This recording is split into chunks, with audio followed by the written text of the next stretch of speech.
Ada, Ada Bu. enggak kemungkinan? Ada.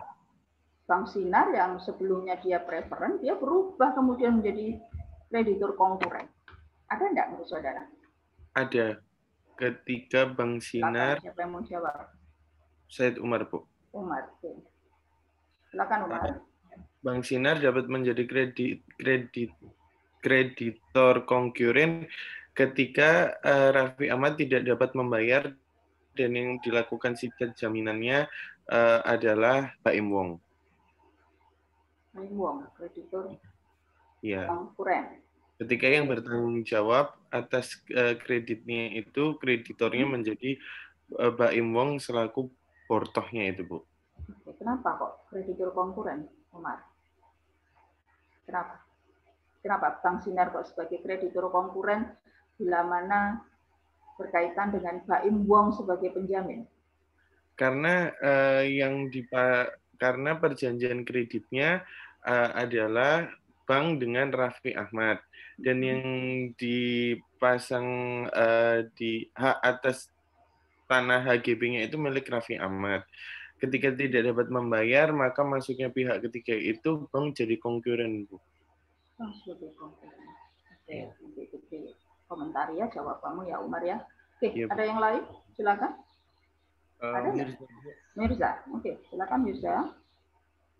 Mirza berpendapat ini berkaitan dengan pasal 4 ayat 1 Undang-Undang Hak Tanggungan Undang-Undang Nomor 496, di mana sesuai dengan ketentuan yang berlaku ya untuk didaftarkan dalam hal ini asas publisitasnya ini berkaitan dengan kedudukan diutamakan preferen yang diberikan kepada kreditor pemegang hak tanggungan. Seperti itu, Putri. Oke. Ada yang lain? Saya Putri. Ya. Saya mengacu sama pasal 18 UU HT ini salah satu hapusnya hak tanggungan. Jadi kalau HGB yang dimiliki Raffi Ahmad ini tidak diperpanjang, maka otomatis hak tanggungannya ini juga ikut hapus. Begitu, Bu. Oke. Ya. Oke, bagus Rio. Ya, jadi dalam pasal 18 disebutkan hapusnya hak tanggungan. Ya, di salah satunya bila mana hak atas tanahnya itu berakhir seperti HGB. Nah, kalau berbeda kalau hak milik tidak ada batasan waktunya, ya dia tidak apa istilahnya merupakan hak kepemilikan yang terkuat, ya hak atas tanah yang terkuat. Tetapi kalau HGB dia punya jangka waktu, HGU dia punya jangka waktu. Nah, dalam hal ini HGB, karena bila mana jangka waktunya itu berakhir, ya jangka waktunya itu berakhir, dan bank kemudian dalam hal ini tidak berhati-hati, tidak cermat, ya tidak cermat dalam hal ini, maka akhirnya hak atas tanah HGB itu jatuh sebagai tanah negara. Kalau dia jatuh sebagai tanah negara, maka akibat hukumnya hak tanggungannya menjadi hapus. Nah, kalau hak tanggungannya itu hapus, berakibat hukum terhadap kedudukan bank sebagai kreditur pemegang HT. Tidak lagi ya, yang semula dia sebagai kreditur pemegang HT, dia berubah menjadi kreditur konkuren. Ya, oke, bagus. Ada lagi yang bisa ditambahkan? Mungkin tidak, Bang Sinar? Mungkin. Apa yang kemungkinan yang terjadi? Bila mana ternyata tadi ya, HGB, ternyata objek 10 buah truk yang dipergunakan untuk mengirim barang itu musnah. Objek jaminannya itu musnah.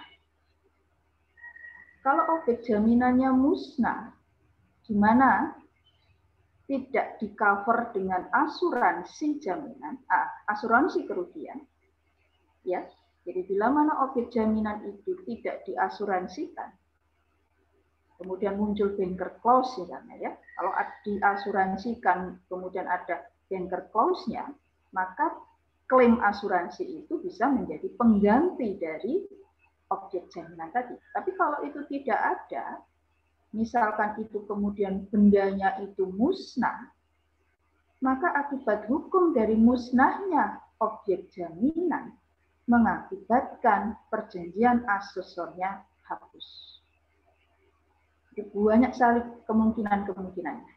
Jadi Putri ulangi, kalau objek jaminannya itu musnah, ya, maka perjanjian asesornya itu menjadi hapus.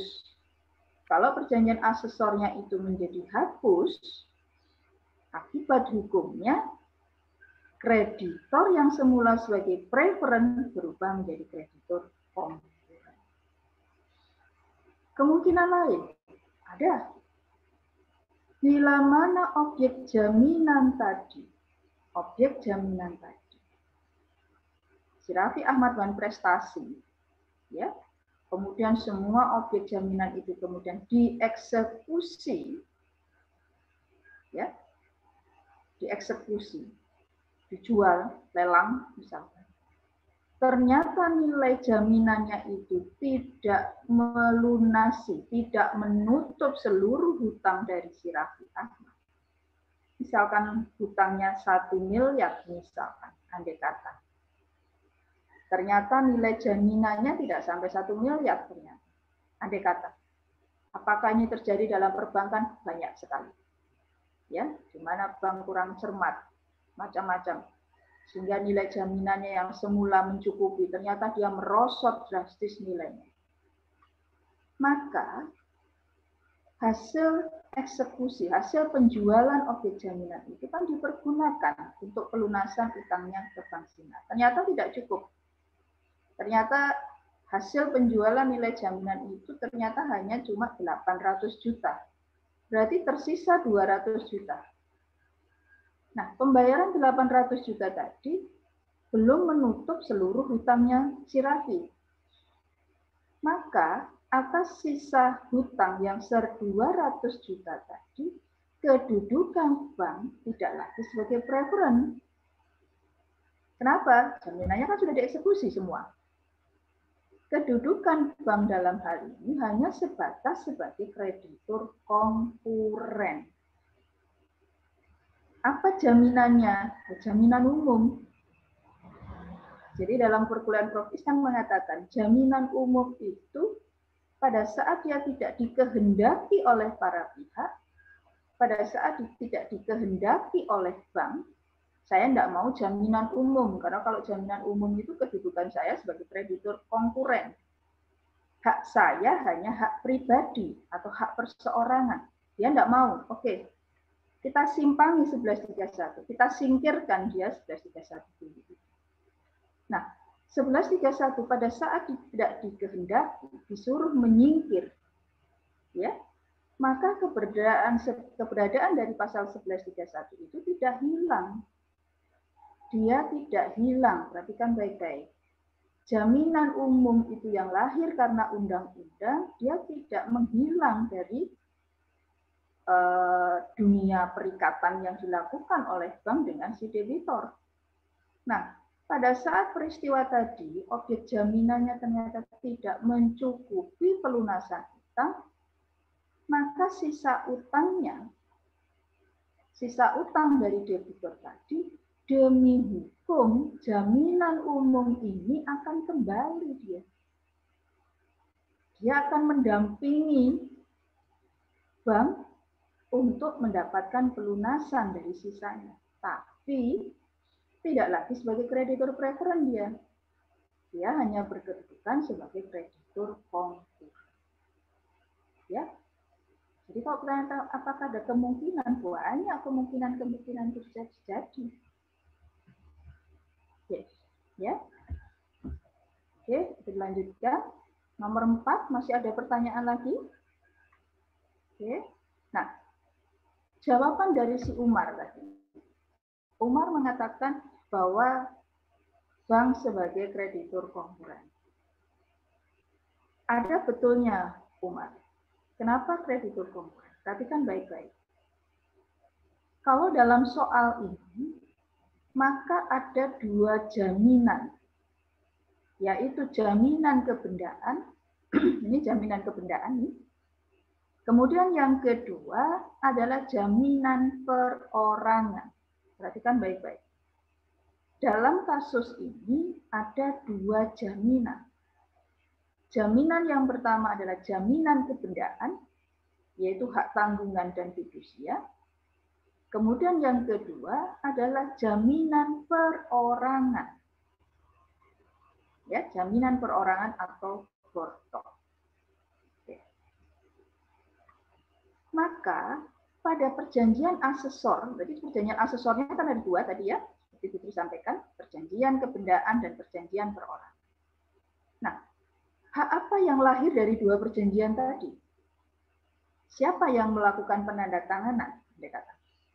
Kalau pada jaminan kebendaan, yang menandatangani APHT, yang menandatangani akta jaminan fidusia, itu adalah antara Raffi Ahmad sebagai pemilik benda dengan Bank Sinar.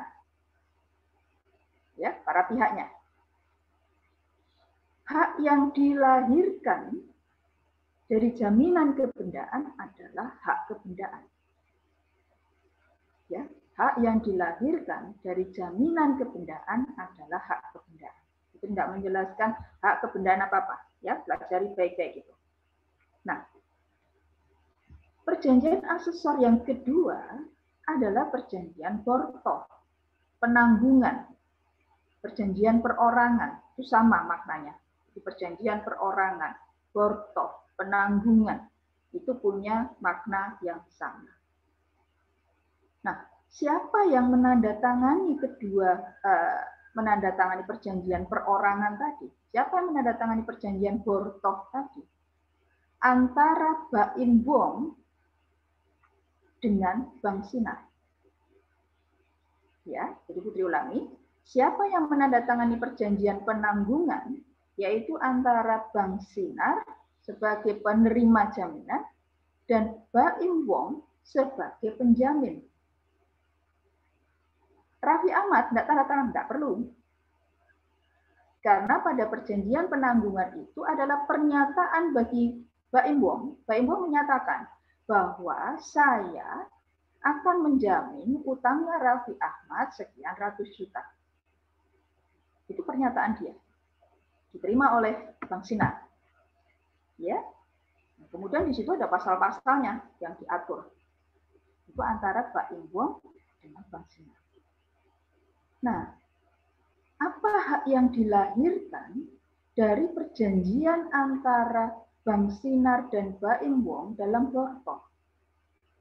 Hak yang dilahirkan adalah hak pribadi atau hak perorangan. Di sini bisa diikuti ya. Nah, karena hak pribadi yang dilahirkan dalam hubungan hukum antara Bank Sinar dan Baim Wong, maka kedudukan Bank Sinar sebagai kreditor terhadap Baim Wong tadi, ya, kedudukan Bank Sinar terhadap kedudukan dalam perjanjian penanggungan tadi dengan Baim Wong, kedudukannya sebagai kreditor konkuren. Kreditor konkuren. Jadi seperti itu, Umar. Jawabannya harus runtutnya seperti itu, ya. Jadi, apakah ada kemungkinan Bank Sinar menjadi kreditor konkuren? Ya, pada saat dia menerima jaminan perorangan. Nah, seperti itu penjelasannya. Siapa perorangannya? Siapa yang sebagai penjamin? Berarti dalam kasus ini, Raffi Ahmad ada dua posisi sebagai kreditor. Kreditor preferen pada saat dia menerima jaminan kebendaan, kemudian kreditor konkuren pada saat dia menerima sebagai jaminan perorangan. Ya, di sini ya, nih harus diperhatikan baik-baik. Oke, nah, sekarang kita lanjutkan. Soal nomor 5. Oke, ada yang mau menjawab? Soal nomor 5. Apakah dalam pembebanan jaminan pada hak atas tanah, jadi pada saat dia menjaminkan Raffi Ahmad ini, menjaminkan hak atas tanah HGB ini, apakah demi hukum juga meliputi bangunan yang berdiri di atasnya. Oke, ada yang mau jawab? Silakan. Yuk. Ada yang mau jawab? Bu, saya mau coba jawab. Siapa namamu, Mbak? Nabila, Bu. Oh, Nabila. Adelia. Iya, silakan Nabila. Iya, Bu. Jadi berdasarkan pasal 4 ayat 4 Undang-Undang Hak Tanggungan tuh hak tanggungan juga dapat dibebankan pada hak atas tanah, bangunan, tanaman, dan hasil karya yang telah ada atau akan ada yang merupakan satu kesatuan dengan tanah tersebut, yang merupakan milik pemegang hak atas tanah, yang pembebanannya dengan tegas harus dinyatakan dalam APHT yang bersangkutan, Bu. Kalau tidak ditegaskan itu tidak dapat dieksekusi begitu. Oke, berarti tidak demi hukum ya. Jadi pasal 4 ayat 4 itu adalah asas pemisahan horizontal yang tidak absolut, tidak mutlak. Ya, betul Nabila. Jadi tidak demi hukum. Jadi kalau misalkan si Raffi atau bank misalkan menginginkan bahwa hak atas tanah beserta bangunan itu dijadikan objek jaminan, kedua-duanya menjadi objek jaminan, maka harus dinyatakan secara tegas dalam APHT bahwa bangunan itu meliputi juga. Ya, tidak demi hukum. Ya, tidak demi hukum. Ini perhatikan betul. Dasar hukumnya sudah betul Nabila ya. Pasal 4 ayat 5. Oke. Ya. Sekarang Putri beranjak ke soal nomor 6. Ini kenapa Putri membuat soal demikian? Karena minggu lalu kita berbicara jaminan fidusia sampai pada benda persediaan dan benda bukan persediaan. Beranjak berawal dari pasal 20. Ya. Oke. Sebagaimana tadi yang Putri katakan, kata kunci dari jaminan fidusia itu adalah dari usaha yang dilakukan oleh si Raffi.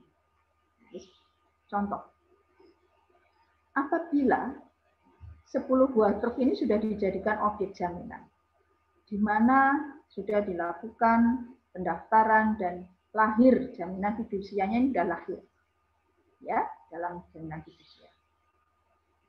Andai kata karena kebutuhan mendesak, Raffi Ahmad menjual 10 buah truk itu kepada Olga. Karena dimungkinkan pada jaminan fidusia, si pemberi fidusia ini bisa menjual objek fidusia. Kenapa? Karena potensinya sangat besar. Karena objeknya berada dalam kekuasaan si pemilik. Ya, dalam kekuasaan si pemilik. Jadi sangat mungkin sekali dilakukan oleh si pemilik jaminan. Ya, oke. Andai kata kemudian si Raffi karena kebutuhan tadi, kendaraannya ada ada dalam kekuasaan, dia jual kepada si Olga. Pertanyaan itu, boleh enggak perbuatan hukum yang dilakukan oleh si Raffi dengan menjual kendaraan dengan truk tadi kepada pihak ketiga? Ada yang mau jawab? Silakan.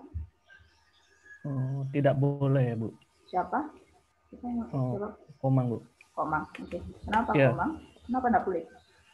Oh, karena dalam hal ini kan kepemilikan bendanya tersebut sudah berada di penerima fidusia, Bu. Oke. Dasarnya apa? Pasal berapa? Pasal 17 Undang-Undang Jaminan Fidusia, Bu. 17 Undang-Undang Fidusia. Oke. Ada yang mau jawab? Selain Komang, silakan. Saya Putri. Apa? Lana? Lana Aulia. Ya. Menurut saya dasar yang digunakan itu pasal 23 ayat 2 Undang-Undang Jaminan Fidusia. Karena truk di sini termasuk dalam kategori tidak merupakan benda persediaan. Bahwa pasal 23 ayat 2 Undang-Undang Jaminan Fidusia itu pemberi fidusia dilarang mengalihkan, menggadaikan atau menyewakan kepada pihak lain objek jaminan fidusia berupa tidak merupakan benda persediaan, kecuali dengan persetujuan tertulis terlebih dahulu dari penerima fidusia. Oke. Apa argumentasi dari Lana bahwa 10 buah truk tadi merupakan benda bukan persediaan, Lana? Kenapa? Apa dasar hukumnya? Maksudnya apa argumentasinya? 10 buah truk tadi Lana katakan sebagai benda bukan persediaan, sehingga tidak boleh dialihkan. Dasarnya pasal 23 ayat 2. Bagaimana mengidentifikasi itu, mengkategorikan itu? Dari mana? Yuk. Jawabanmu udah betul, Lana. Jawabanmu udah betul. Ya, pasal 23 ayat 2. Jadi bacakan ya. Kita ambil dulu. Pasal 23 ayat 2. Disebutkan di situ pemberi fidusia, jadi pemilik dalam ya, dilarang mengalihkan. Mengalihkan itu menjual, menggadekan. Kok muncul menggadekan dari mana? Karena dimungkinkan objek jaminan fidusia itu adalah benda bergerak. Jadi rasionya kenapa ada kata-kata menggadekan? Karena dimungkinkan objek jaminan fidusia itu bendanya bergerak. Menyewakan, ya, pada pihak ketiga. Pada pihak lain benda yang telah menjadi objek jaminan yang tidak merupakan benda persediaan kecuali, jadi kalau ada persetujuan dari penerima fidusia maka boleh dialihkan, boleh disewakan, boleh digadekan. Tapi kan ya mana mungkin kan, potensinya sangat kecil. Nah, dari mana kita mengetahui bahwa benda itu merupakan benda bukan persediaan? Tadi di awal dikatakan, kita beranjak pada apa? Usaha yang dilakukan oleh si Raffi Ahmad. Si Raffi Ahmad usahanya adalah apa? Di bidang pengangkutan barang dia. Kalau dia di bidang pengangkutan barang, maka benda-benda tersebut mendukung usahanya kan si Raffi sebagai benda modalnya dia. Maka tidak diperbolehkan masuk kategori sebagai benda bukan persediaan. Maka Putri berikan soal yang kedua di sini. Andai kata si Raffi Ahmad itu bukan seorang pengusaha di bidang pengangkutan barang, dia usahanya memang bukan bidang pengangkutan barang. Dia seorang pengusaha yang memang dia jual beli truk. Usahanya di situ dia dapat untung ya karena dia jual truk. Itu usaha dia. Kalau sebelumnya si Raffi Ahmad itu usahanya memang truk itu dia dipakai untuk ngangkut barang. Nah, bedakan di sini. Maka kalau misalkan si Raffi Ahmad itu menjual 10 truk tersebut kepada Olga, maka perbuatan hukum ini diperbolehkan atau tidak? Boleh enggak? Yuk. Boleh enggak? Boleh. Bisa bedakan di sini. Bisa. Boleh. Diperbolehkan. Kenapa? Nah, Raffi Ahmad dapat untungnya karena dia menjual kok. Ya. Jadi masuk sebagai benda persediaan. Karena dia masuk pada benda persediaan, maka dasarnya mulai pasal 21. Pemberi fidusia dapat mengalihkan benda persediaannya yang menjadi objek jaminan fidusia, tapi dengan prosedur yang lazim dilakukan dalam usaha perdagangan. Kata-kata yang lazim. Boleh. Undang-undang membolehkan bagi si pemberi fidusia untuk menjual, mengalihkan hak kepemilikan di mana benda itu sudah dijaminkan. Boleh. Makanya pasal 20 menyebutkan tidak ada asas droit de suite terhadap benda persediaan. Ya. Nah, ambil Putri lanjutkan dulu di pasal 21-nya. Kalian lihat, pasal 21 disebutkan juga. Tetapi kalau si pemberi fidusia itu telah cedera janji, maka objek jaminan fidusia sudah tidak boleh dialihkan. Ayat 2-nya. Di ayat 3-nya disebutkan, bila mana benda persediaan tadi telah dialihkan kepada ketiga, maka harus diganti. Harus diganti. Kata-katanya harus diganti dengan apa? Objek yang setara. Nah, apabila pemberi fidusia sedira janji, maka hasil pengalihan tadi demi hukum menjadi objek jaminan. Pasal 21 ini di mana seakan-akan memberikan perlindungan hukum bagi kreditor. Memberikan perlindungan hukum bagi kreditor. Ya. Jadi kalau si debitor uang prestasi, maka hasil penjualan tadi demi hukum menjadi pengganti. Jadi kalau misalkan si Raffi Ahmad tadi menjual 10 buah truk tadi pada Olga, karena dia usahanya jual beli truk, maka hasil penjualan tadi demi hukum menjadi objek jaminan fidusia. Demi hukum kreditur dapat nagih pada pihak ketiga, pada Olga. Demi hukum, karena sudah berubah menjadi objek jaminan fidusia. Pengganti, sebagai jaminan pengganti. Nah, kalau kemudian, kalau benda yang sudah dijual tadi si Raffi Ahmad, 10 buah truk tadi, dijual kepada Raffi Ahmad, kepada Olga, karena dia usahanya jual beli tadi ya, dijual. Maka berdasarkan pasal 21 ayat 3-nya, dia punya kewajiban untuk mengganti benda tersebut. Kalau dijual 10, ya ganti 10. Kalau dijual 5, ya ganti 5. Itu kewajiban yang harus dilakukan oleh si pemberi fidusia. Nah, apa problem yang terjadi di dalam praktek perbankan berkaitan dengan pasal 21? Maka, bila mana si debitor tadi, si pengusaha jual beli truk tadi, tidak mengganti objek jaminan. Tidak mengganti. Setelah tidak diganti objek tadi, hasil penjualan tadi, uangnya, kan dikatakan kan demi hukum menjadi objek pengganti. Sudah dipakai oleh si debitor, sudah habis uangnya. Maka ada dua bagi kreditor. Bendanya sudah tidak ada, objek pengganti uang hasil penjualan pun juga tidak ada.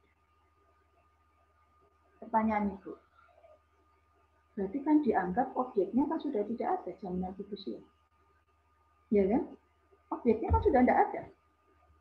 Secara fisik sudah dijual, hasil penjualan yang tadi demi hukum menjadi objek pengganti fidusia tidak ada. Karena sudah dihabiskan oleh si debitor.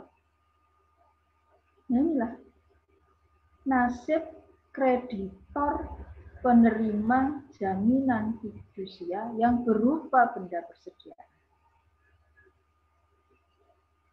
Banyak terjadi di dalam praktek perbankan pada saat bank mau mengeksekusi benda-benda persediaan, ternyata benda persediaan sudah tidak ada dalam gudang.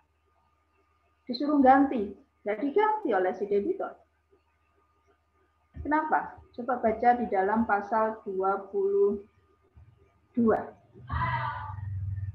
Pasal 22.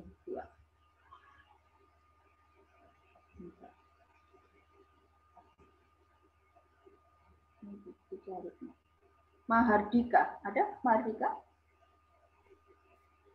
Ada, Bu. Ada. Baca pasal 22, Mahardika.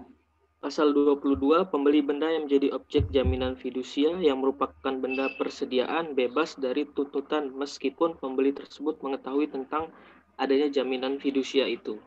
Dengan ketentuan bahwa pembeli telah membayar lunas harga penjualan benda tersebut sesuai dengan harga pasar. Nah, ini pasal 22. Jadi berkaitan dengan benda persediaan, pihak ketiga, pembeli pihak ketiga di sini ya, yang beritikat baik. Itikat baiknya itu apa? Ada unsurnya. Membayar lunas harga penjualan. Itikat baik ya. Membayar lunas harga penjualan tersebut sesuai dengan harga pasar. Jadi pembeli ketiga yang beritikat baik, dia tahu bahwa benda-benda persediaan ini merupakan sudah menjadi objek jaminan. Tetapi ya, dia bebas dari tuntutan kalau itu benda persediaan. Perhatikan, kata kuncinya benda persediaan. Maka bila mana dia sudah membayar lunas, kemudian dengan harga pasar, ya, itu ya perwujudan dari itikat baiknya, maka tidak bisa kemudian si kreditor, si penerima fidusia, menggunakan asas droa desunya, menggunakan asas mutlaknya, meminta pada pembeli tiga yang beritikat baik, ayo kembalikan benda itu, karena itu bendanya sebagai objek jaminan. Tidak bisa. Tidak bisa.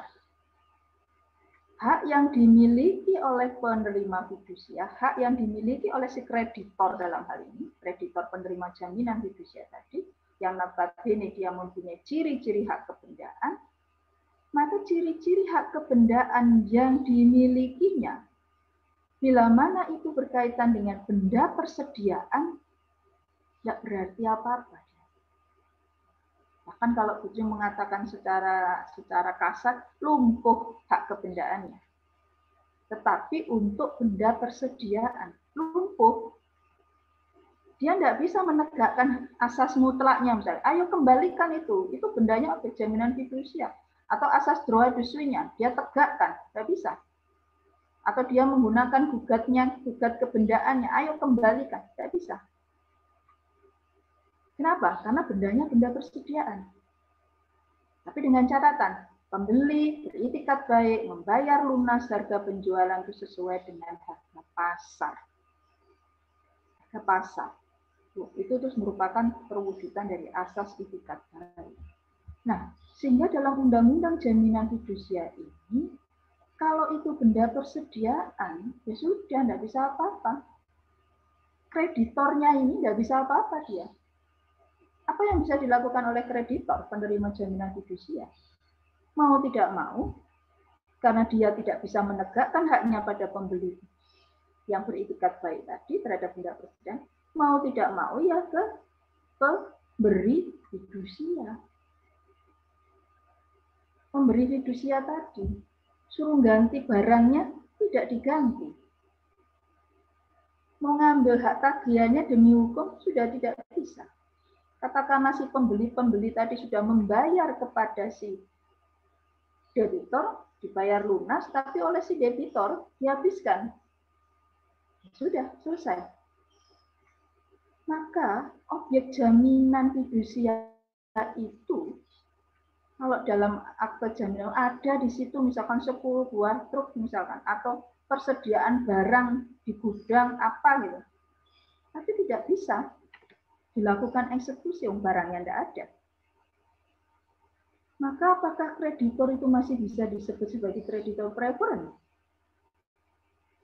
Apakah masih bisa dikatakan bahwa jaminan fidusianya masih eksis?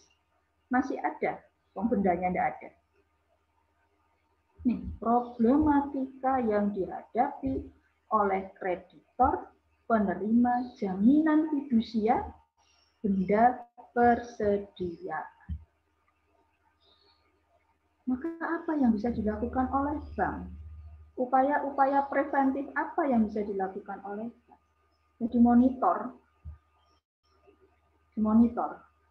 Di dalam perjanjiannya disebutkan bahwa si debitor atau si pemberi fidusia wajib melaporkan setiap transaksinya. Setiap dilaporkan, setiap kali terjadi harus dilaporkan kepada kreditor. Tetapi bank dalam hal ini pun juga harus melakukan monitor. Ya, harus dilakukan pengecekan betul enggak gudang itu masih ada barang.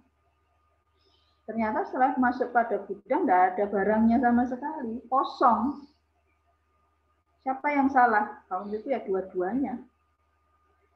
Tidak bisa kita limpahkan kesalahan itu 100% pada debitor.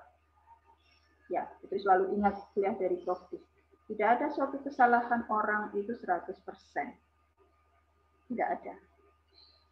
Ya, bisa jadi bank punya kesalahan 5%. Apa kesalahannya? Tidak dilakukan monitoring, tidak dilakukan pengecekan benda-bendanya.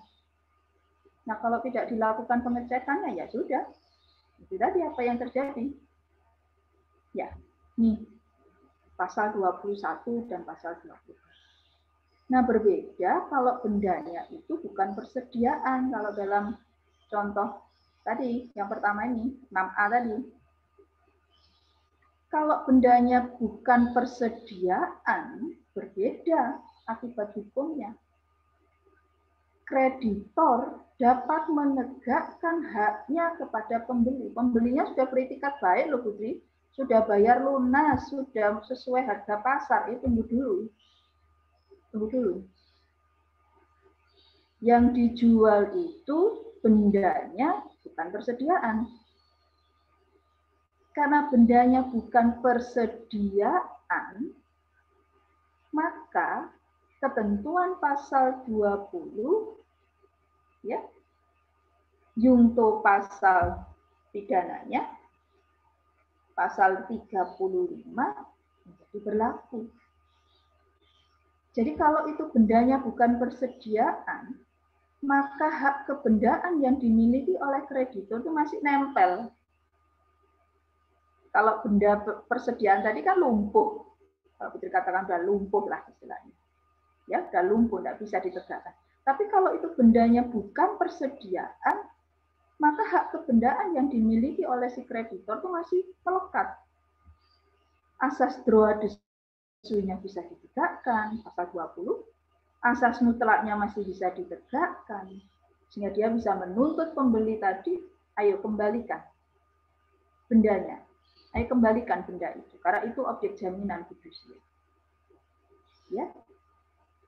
Bahkan bagi si debitor tadi yang sudah mengalihkan bendanya tadi dikenakan sanksi pidana pasal 35. Jadi si debitor yang tadi melakukan perbuatan hukum, dia alihkan benda yang bukan persediaan tadi kepada pihak ketiga, maka dikenakan sanksi pidana. Nah, bagaimana dengan pihak ketiga tadi, pembeli yang beritikat baik kan tadi? Bisa dikatakan dia beritikat baik. Oh, dia melunasi, dia membeli dengan harga pasar. Betulkah dia beritikat baik? Dalam Undang-Undang Jaminan Fidusia, coba dibuka pasal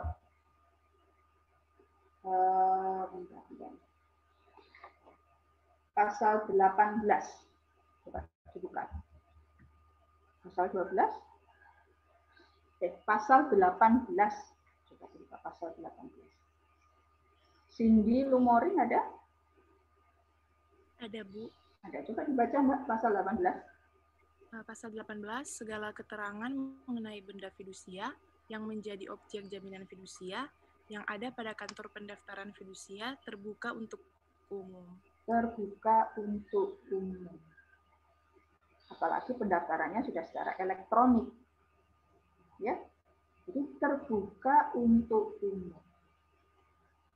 Maka pembeli tadi untuk benda bukan persediaan. Benda bukan persediaan, ya, diperhatikan baik-baik untuk jaminan fidusia. Maka pada saat pembeli itu disebut dia beritikat baik, maka dia harus berhati-hati. Kenapa? Karena dia tidak akan dilindungi oleh hukum. Dia tidak akan dilindungi oleh hukum. Karena pada saat didaftarkan jaminan benda, jaminan fidusia itu didaftarkan, ya, kemudian lahirlah jaminan fidusia, lahirlah hak kebendaan, ya, maka itu mengikat pihak ketiga. Kuliahnya Putri pada saat di PPT kita kembali. Maka mengikat pihak ketiga. Maka pihak ketiga pada saat dia mau beli 10 truk tadi, apa yang harus dia perhatikan? Cek betul mana BPKB-nya. Karena di dalam praktek perbankan, ini sekali lagi, pada praktek perbankan ataupun pada perusahaan pembiayaan konsumen, BPKB itu selalu ditarik dari kekuasaan pemilik, disimpan di bank. Itu selalu seperti itu. Ya, Jadi pada saat si pembeli beritikat baik, kapan dikatakan dia itikat baik? Dia harus mengecek dulu, mana bukti kepemilikannya? Mana bukti kepemilikan? Dicek kembali. Itu bagaimana kalau itu bukti kepemilikan dipalsu? Nah, itu sudah ada unsur pidana. Ya, sudah ada unsur pidananya di situ. Nah, ini jadi Putri katakan bahwa untuk benda yang bukan persediaan dengan benda yang persediaan mempunyai akibat hukum yang berbeda. Ini akibat hukum yang berbeda. Kalau tadi benda persediaan mau dijual, terserah, boleh, diperbolehkan oleh undang-undang. Kena sanksi pidana? Enggak. Karena undang-undang yang sudah mengatur itu, yang membolehkan, mengizinkan. Tapi kalau untuk benda bukan persediaan, undang-undang melarang. Ya, nah, tetapi di dalam akta jaminan fidusia yang Putri baca, ternyata notaris tidak membedakan benda-benda itu.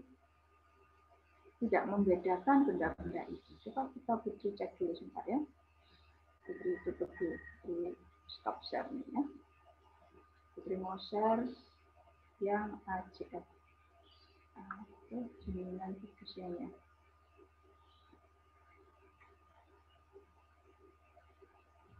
Kelas kalian atau di mana ya? Jadi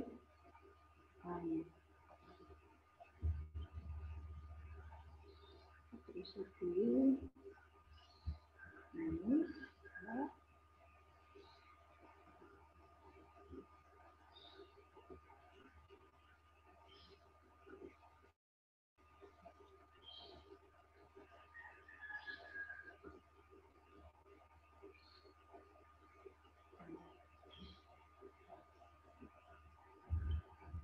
Ini merupakan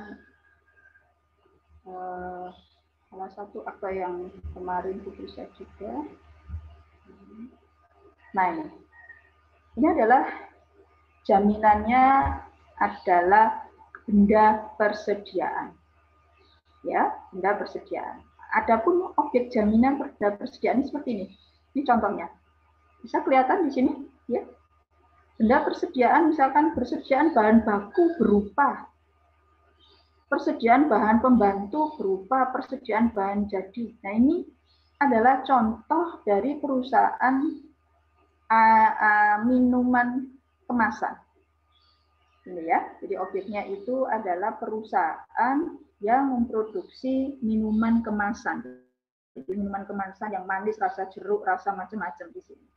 Nah, persediaan bahan bakunya ini yang dijadikan objek jaminan fidusia itu meliputi plastik cup, plastik botol, plastik galon, plastik ini sedotan, straw ini. Persediaan bahan jadinya, apa bahan bakunya? Ini merupakan bukti di dalam prakteknya bahwa objek jaminan fidusia ini begitu banyak sekali. Jadi bahan-bahan baku, misalkan serbuk pembuat air minum, ya, bahan pembantu misalkan, barang jadinya apa misalnya, sudah dalam bentuk minuman jadi tadi, kemasan tadi. Itu semuanya dijadikan objek jaminan fidusia sebagai benda apa ini di sini disebutkan sebagai benda persediaan. Kenapa? Karena bisa dijual setelah produk plastik tutup tersimpan di jalan, ini disimpan di tempat rumahnya di sini. Ya, nah atas perubahan di sini sebagai objek jaminan fidusia. Nah, ada yang perlu Putri tunjukkan bahwa ternyata kalau di sini memang diperbolehkan karena sebagai benda persediaan, maka diperbolehkan untuk melakukan penjualan. Nah, ini jika ternyata uang pengganti kerugian ini harus dikembalikan jumlah ini ya.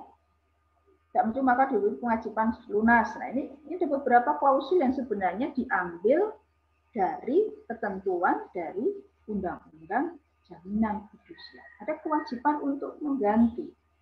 Ada kalau misalkan tidak mengganti, ya berarti hasil penjualan itu ditujukan untuk pelunasan atau penurunan kreditnya.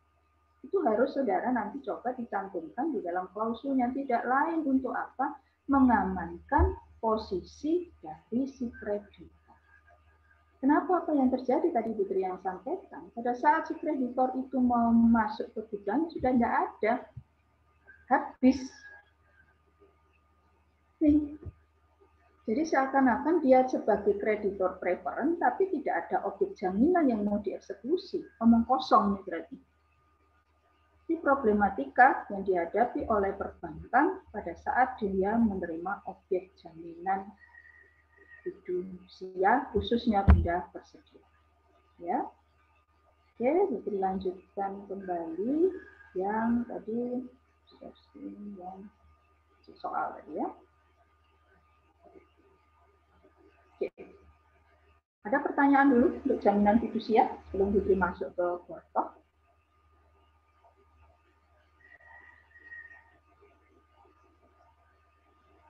Oke. Oke, untuk jaminan fidusia, Putri lanjutkan sedikit dengan putusan MK yang baru kemarin, ya, yang menjadi perbincangan yang begitu banyak sekali, sampai webinar berkali-kali di situ membicarakan putusan MK. Saudara lihat di pasal 15 dulu. Semua itu beranjak dari pasal 15. Jadi di dalam putusan MK itu adalah didasarkan dari konsumen, di mana dia mempunyai kredit pada perusahaan pembiayaan konsumen yang membeli mobil Alphard dengan cara mengangsur. Ya, pada saat dia tidak bisa mengangsur, maka oleh perusahaan pembiayaan konsumen dilakukan eksekusi atau pengambilan objek jaminan fidusia. Dia tidak terima terhadap eksekusi tersebut, ya, pengambilan oleh si perusahaan pembiayaan konsumen. Kemudian di dalam dia gugat ke pengadilan dan ternyata dia kalah. Kemudian dia mengajukan ke MK untuk menguji pasal 15, ya, pasal 15, khususnya adalah ayat 2 dan ayat 3. Oke. Nani, ada? Nani Mahmuda? Nani? Toilet, Bu. Oh, ke toilet. Oke. Robi Aulia? Robi, ada? Ke toilet juga?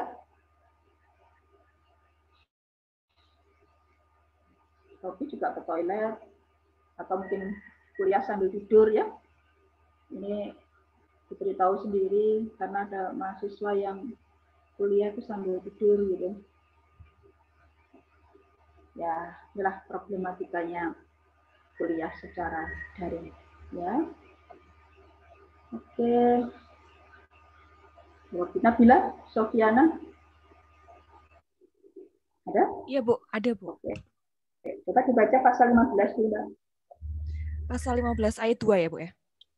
Atau ayat 1 dulu, jadi dibaca secara keseluruhan.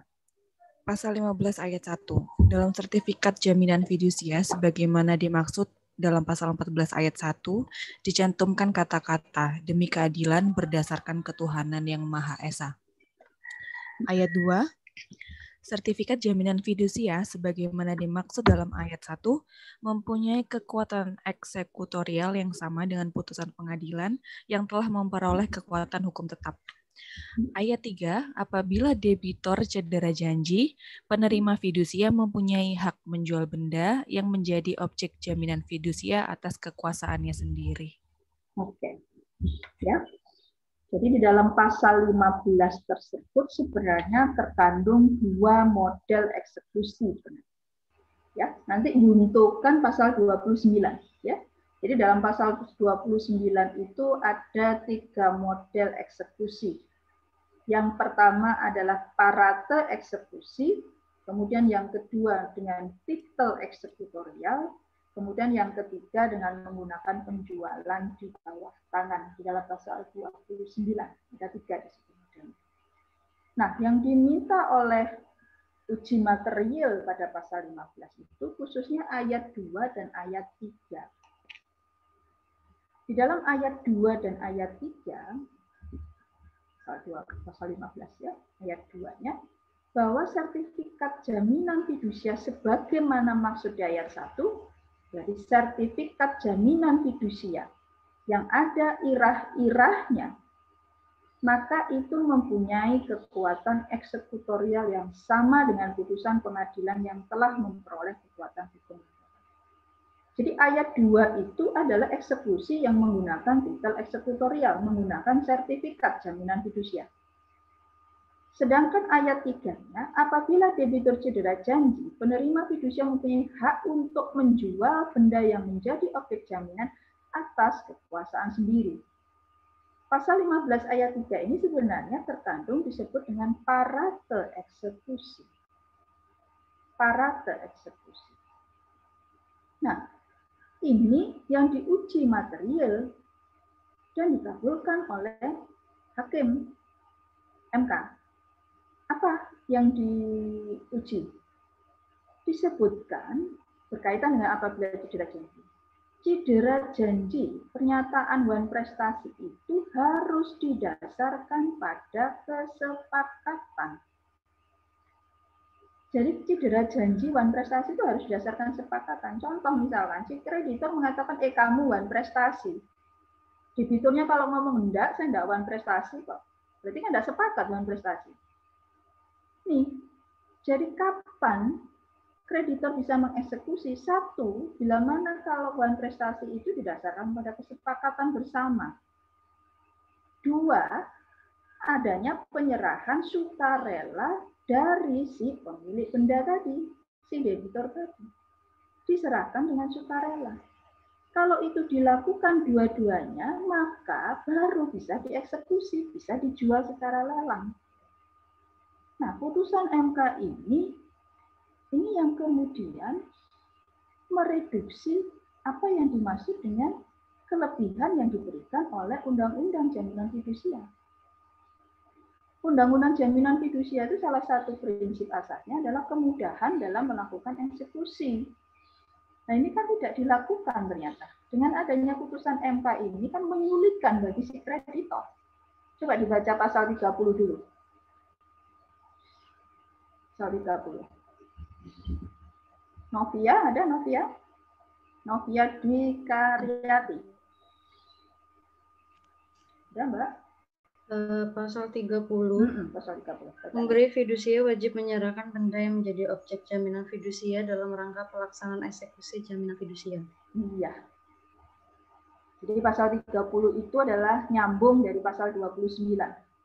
Jadi dalam pasal 29 kan disebutkan apabila debitor atau pemberi jaminan fidusia itu cedera janji.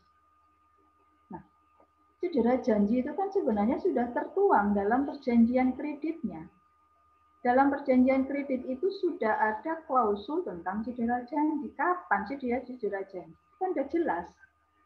Jadi sebenarnya pada saat si debitor menandatangani perjanjian jaminan kredit, di mana di dalamnya sudah ada klausul tentang cedera janji, maka itu sebenarnya sudah sepakat dia.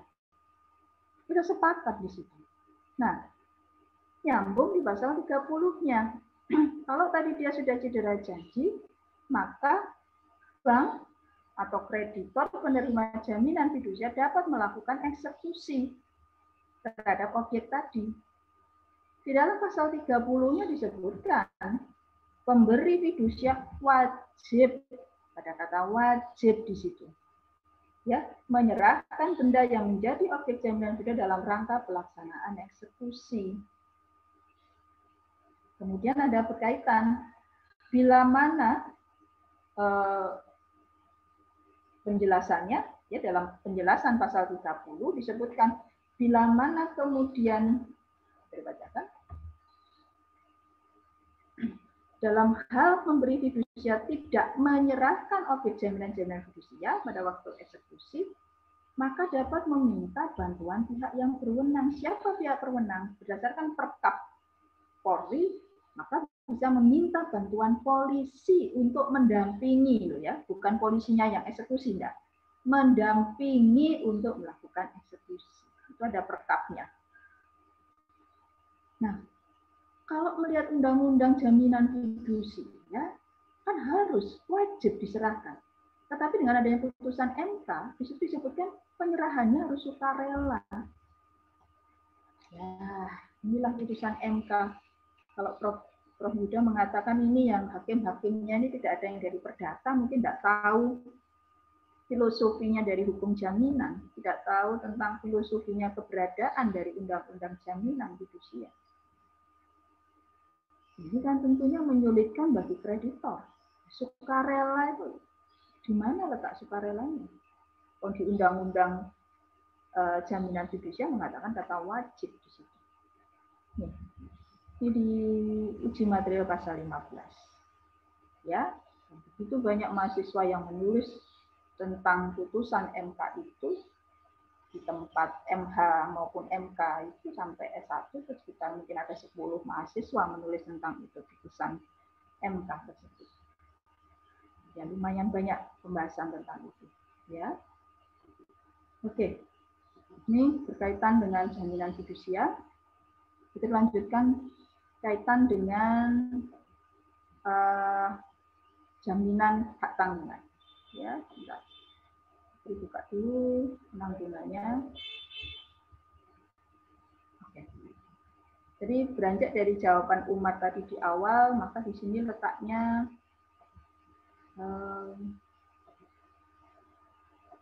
tentang penanggungan atau pokok. Ya. Nah, coba dibuka 1820 BW-nya. BW-nya juga dibuka. Putri, mungkin agak speed-nya Putri tambahi ya. Oke, pasal 1820. Tadi kan Putri menyebutkan bahwa hak yang dilahirkan dari perjanjian perorangan itu adalah hak pribadi. Posisinya adalah sebagai kreditur konkuren. Kenapa kok bukan hak kebendaan? Kenapa kok haknya itu hak pribadi? Nah, coba saudara perhatikan, pasal 1820 BW ini letaknya ada pada buku berapa? Coba dicek dulu. 1820 BW itu letaknya pada buku berapa? Sebentar ya, sebentar sekali Putri.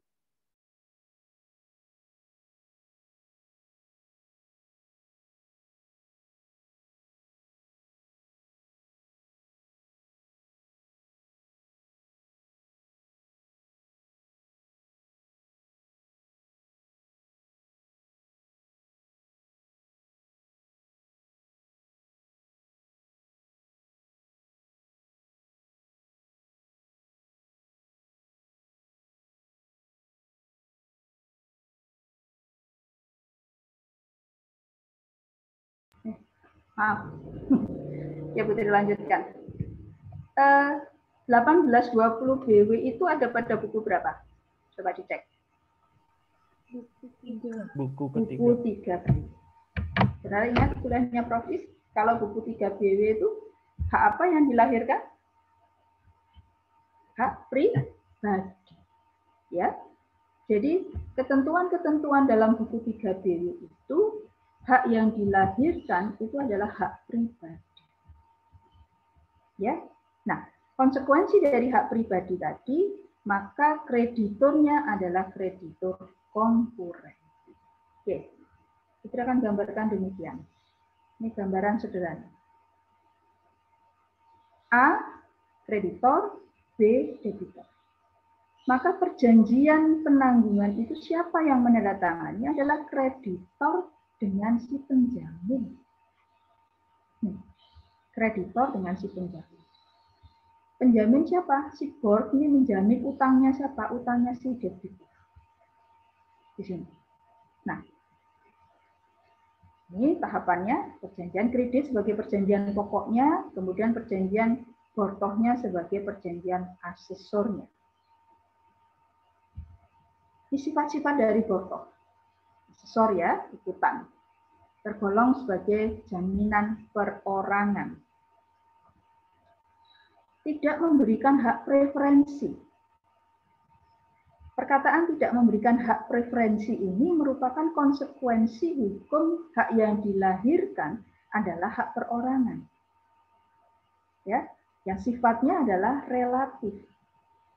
Jadi kalau misalkan perjanjian penanggungan antara bank dengan BOR, dengan si penjamin tadi, haknya adalah hak pribadi, maka hak tagihnya bank itu hanya kepada si penjamin tadi, si BOR tadi. Ya, tidak bisa kemudian istrinya, pamannya, bapak enggak, karena sifatnya relatif. Ini harus di runtutan berpikirnya harus dipahami dulu. Nah, besarnya penjaminan itu tidak boleh melebihi atau syarat-syarat yang lebih berat perikatan pokoknya. Karena pada intinya yang berutang adalah si debitor. Dia hanya sebagai penjamin saja. Nah, hal yang menarik di dalam perjanjian Bortoh tadi, meskipun sifatnya tadi relatif, tetapi bila mana si penjamin itu meninggal dunia, maka ahli warisnya menggantikan kedudukan dari si penjamin. Bila mana kalau si debitor itu, si penjamin itu meninggal dunia, maka ahli warisnya yang menggantikan kedudukan dari si penjamin. Ya, ini kaitannya dengan hukum waris nantinya. Jadi pada saat kita tahu bapak kita sebagai penjamin, nah ini ahli warisnya ini harus siap-siap ini, karena dia akan menggantikan kedudukan dari si bapaknya bila mana dia meninggal. Ada pasalnya itu. Nah, penanggungan itu ada personal garanti, ada yang corporate garanti, entah itu gitu ya. Nah, kalau si penjamin tadi mempunyai hak-hak istimewa. Jadi si penjamin tadi yang menjamin utangnya debitur itu dalam BW dia memiliki hak-hak istimewa. Yaitu diatur pada pasal 1831 dan 1833. Apa hak istimewa yang dimiliki oleh si penjamin? Mengatakan bahwa bila mana si debitur itu wan prestasi, maka penjamin meminta harta kekayaan dari si debitur itu dulu yang dieksekusi. Debiturnya dulu, hartanya itu yang dieksekusi terlebih dahulu. Bila mana kalau itu kurang, barulah si penjamin yang akan melakukan pelunasan. Itulah istimewanya seperti itu. Ya. Nah, hak istimewa yang dimiliki oleh si penjamin ini dalam praktek perbankan, si penjamin disuruh melepaskan hak istimewa tersebut. Kita ulangi. Jadi hak istimewa itu apa? Ini hak istimewa yang diberikan oleh undang-undang kepada penjamin. Karena kan dia menjamin hutangnya debitor. Maka dia mengatakan, Bang, kalau si debitor itu wan prestasi, kamu eksekusi dulu itu hartanya si debitor dulu. Kalau tidak cukup hartanya, barulah kamu tagih ke saya. Itu hak istimewa dari si penjamin. Nah, perbankan tidak mau demikian. Maka dalam perbankan, dalam perjanjian Bortohnya, meminta si penjamin itu melepaskan hak istimewanya. Disuruh dilepas dia. Dan si penjamin harus menandatangani di dalam perjanjian Bortohnya. Dia melepaskan hak-hak istimewanya. Apa akibat hukumnya kalau dia melepaskan? Pada saat si debitur itu wan prestasi, maka bank punya dua yang bisa dia ajukan. Dua subjek yang bisa dia ajukan tagihan. Dia bisa mengajukan haknya kepada debitur dan kepada penjamin. Ini keuntungan bagi bank. Kalau dia punya perjanjian Bortoh itu sebenarnya dia punya keuntungan bagi bank. Dia bisa nagih kepada debitor, tapi juga nagih pada penjamin. Ya. Nah, perjanjian Bortoh ini itu bersifat tegas. Dia tidak boleh dipersangkakan. Nah, dia sebutkan tadi ya 1826 BW, penjaminan beralih kepada ahli waris. Nah, hak-hak yang diberikan juga kepada kepada penjamin itu misalkan di sini penjamin atau penanggung ini bila mana ada tambahan kredit, perpanjangan kredit, dia harus tahu penjamin. Ya. Kemudian dilihat anggaran dasarnya, maka nah kalau itu sebagai personal garanti, maka harus ada persetujuan dari suami istri. Harus ada persetujuan dari suami istri. Kecuali ada perjanjian perkawinan, beda lagi. Ya, ada pemisahan harta, misalkan, nah itu tidak perlu. Tapi kalau tidak ada perjanjian perkawinan, maka bila mana itu suami menjadi penjamin, maka istri harus memberikan persetujuan. Kenapa? Karena kalau pada saat si debitur wan prestasi, maka bisa jadi tagihannya kepada si penjamin. Nih, maka persetujuan suami atau istri dibutuhkan. Ya, ini 1831. Nah ini tidak dapat kalau sudah melepaskan hak istimewanya, ya. Ini kalau sudah dilepaskan hak istimewanya. Nah ini hak penjamin. Hak penjamin ada dua. Jadi kalau misalkan si debitur wan prestasi, kemudian si penjamin, si borg ini sudah membayar lunas hutangnya si debitor, maka ada dua hak yang dimiliki oleh si penjamin. Satu yang disebut dengan hak regres. Hak regresnya 1839 yang timbul karena undang-undang. Ya, jadi hak regres itu berarti dia akan mempunyai hak tagihan kepada si debitor. Perjanjian pokok antara bank dengan debitor dengan pembayaran si penjamin menjadi hapus perjanjiannya. Perjanjian pokoknya menjadi hapus di situ. Maka si penjamin menggantikan kedudukan dari kreditor. Hak regres, hak timbul karena undang-undang, karena pembayaran dari si penjamin. Kemudian juga subrogasi. Subrogasinya apa? Hak penjamin untuk menggantikan demi hukum semua hak-hak dari kreditor kepada debitor, 1840 BW. Jadi kalau di situ misalkan ada jaminan hak tanggungan, misalnya ada jaminan fidusia, maka hak-hak itu kemudian beralih kepada si penjamin. Jadi sebagai subrogasi. Ya, subrogasi. Jadi ada dua hak. Hak regres, hak untuk mendapatkan pembayaran dari si debitor karena dia sudah melunasi pada bank, pada kreditor, kemudian adanya subrogasi. Ya. Oke, jadi kalau dikembalikan ke pertanyaan, maaf, agak mengebut ini kalau ini ya. Nah ini, hak apa yang dilahirkan dalam perjanjian antara Bank Sinar dan Pak Imbuang adalah hak pribadi. Hak pribadi. Bukan hak kebendaan, tapi hak pribadi atau hak perorangan. Ya, sehingga kedudukan Bank Sinar dengan dalam perjanjian Porto hanya sebagai kreditur konkuren. Berarti jaminan yang ada di sini, jaminan perorangannya ini hanya di backup oleh jaminan umum, apa kekayaan seluruh yang dimiliki oleh Pak Imbuang di sini. Ya, jadi bedakan, tidak boleh. Kemudian yang ke-8, mana yang lebih menjamin bagi bank? Apakah keberadaan jaminan perorangan atau keberadaan jaminan kebendaan? Ada yang mau jawab? Silakan. Mana yang lebih menguntungkan bagi bank? Siapa mau jawab? Silakan. Kalau jaminan perorangan, hak yang dilahirkan hanya hak perorangan, ya, hak pribadi. Tapi kalau jaminan kebendaan, hak yang dilahirkan adalah hak kebendaan. Maka mana yang lebih menguntungkan kalau menurut kalian? Hak kebendaan, Bu.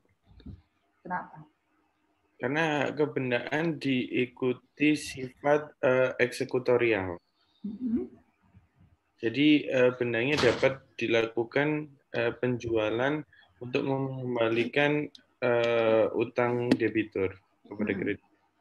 Oke, kalau hak perorangan. Kan tadi Putri katakan, untung loh Bang, ada dua loh. Ada si debitor, ada si penjamin. Ya kan? Ada debitor, ada si penjamin. Sebenarnya kan menguntungkan juga bagi bank. Ya.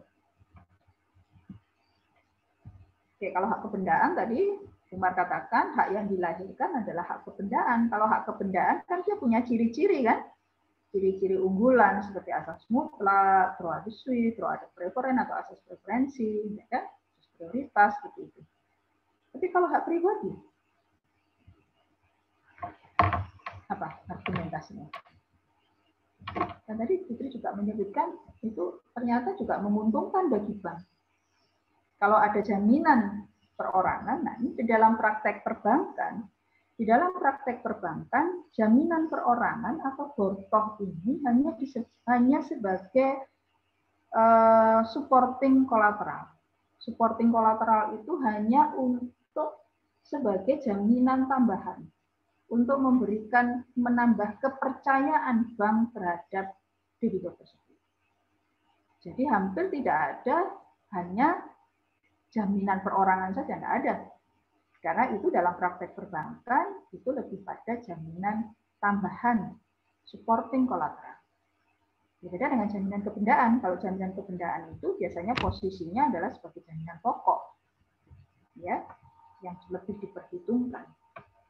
Nah sebenarnya, kalau dilihat bahwa kalau jaminan kebendaan tadi betul yang dikatakan Umar, dengan ciri-ciri hak kebendaan, kalau kemudian si debitur one prestasi, dia tinggal eksekusi. Sepanjang hak kebendaannya lahir loh ya, sepanjang hak kebendaannya lahir, perhatikan itu. Maka dia punya titel eksekutorial, parate eksekusi, punya penjualan di bawah, itu yang merupakan kelebihan yang dimiliki oleh kreditor pemegang jaminan kebendaan. Tapi kalau borto, jaminan perorangan, tadi memang betul, enak ada dua, tetapi jaminan perorangan, hak yang dilahirkan adalah hak pribadi saja. Hak pribadi itu kedudukannya kreditur konkuren. Kreditur konkuren, sifatnya relatif. Nah, kalau itu kreditur konkuren, maka apa sumber pembayarannya? Tadi objek dari penanggungan itu objeknya adalah prestasi dari penjamin. Prestasi loh ya, bukan orangnya loh ya. Prestasi dari si penjamin. Nah, prestasi dari penjamin di sini, hartanya itu harta apa? Ya, seluruh harta dari kekayaan yang dimiliki oleh si penjamin. Maka dalam hal ini, bank harus berhati-hati pada saat dia menerima seorang penjamin atau bortoh. Kenapa? Karena bisa jadi seorang penjamin itu tidak menjamin utangnya debitur satu. Ternyata si penjamin ini juga dia sebagai debitor di bank-bank lain. Ternyata dia si penjamin ini juga sebagai penjamin untuk kreditor lainnya, untuk debitur lainnya. Karena sifatnya tadi jaminan umum yang dimiliki, kemudian si penjamin itu punya juga debitor, si penjamin ini ternyata juga debitor, dia juga punya hutang pada kreditor-kreditor lain. Kemudian si penjamin yang debitor ini kemudian dia one prestasi kepada kreditor. Berarti harta kekayaan yang dia miliki, seluruh harta kekayaan yang dia miliki akan diperebutkan. Ini yang kemudian tidak menguntungkan sebenarnya bagi bank.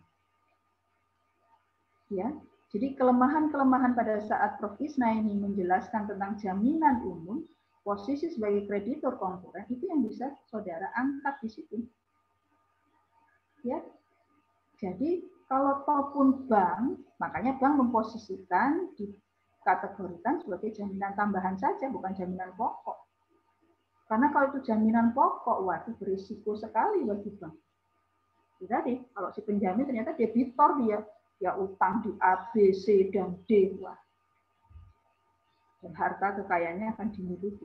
Dan bisa jadi kemudian si penjamin juga dipilotkan oleh kreditor lainnya. Jadi banyak lagi di situ. Ya, kita tidak membicarakan berkaitan dengan kepilotan. Ya, oke.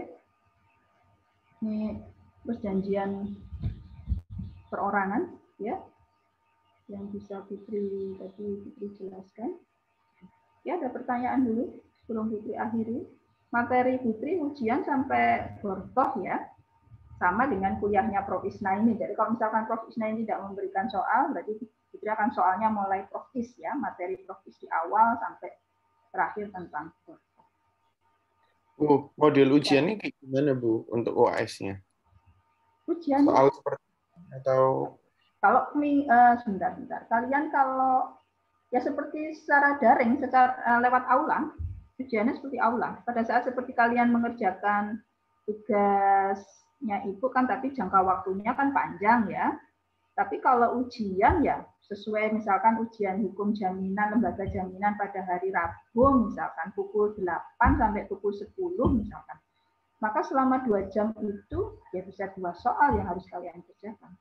Bisa 3 soal, Putri belum tahu, belum menaikkan ke profil. Ya sudah, jadi standby. Nah, perhatikan baik-baik, beberapa kali, beberapa mahasiswa itu ada yang curang. Maksudnya curang apa? Ya mereka menggunakan device yang lain untuk menjawab soal. Jadi saling mengirim jawaban sehingga akhirnya jawabannya sama. Nah, kalau ini demikian pasti ditudis. Gitu. Ya, ditudis ya enggak bisa. Kalau ada kesamaan ya pasti akan dikurangi, bukan istilahnya tidak jujur. Gitu. Ya, cari baik-baik. Ya, oke, minggu depan nanti Pak Iwan, beliau praktisi berarti juga sama, beliau akan Nah, sebelumnya Putri harus minta maaf dulu. Kenapa? Karena materi yang Putri berikan itu sebenarnya belum tuntas. Ya, belum tuntas. Sebenarnya tidak cukup bagi kalian sebagai calon notaris, calon PPAT. Tidak tuntas itu. Maka Putri berharap ya, kalian harus belajar sendiri. Banyak membaca. Ya. Oke. Kalau tidak ada pertanyaan, Putri cek dulu. Ada Pak Umar ya. Oke, kehadiran saudara. Oke. Kalau tidak ada, Putri akhiri. Insya Allah kita nanti online di ujian UAS nanti bulan Desember ya, ujiannya ya. Iya benar. Oke. Assalamualaikum warahmatullahi wabarakatuh. Selamat pagi. Terima kasih ya. Oke, join kalian.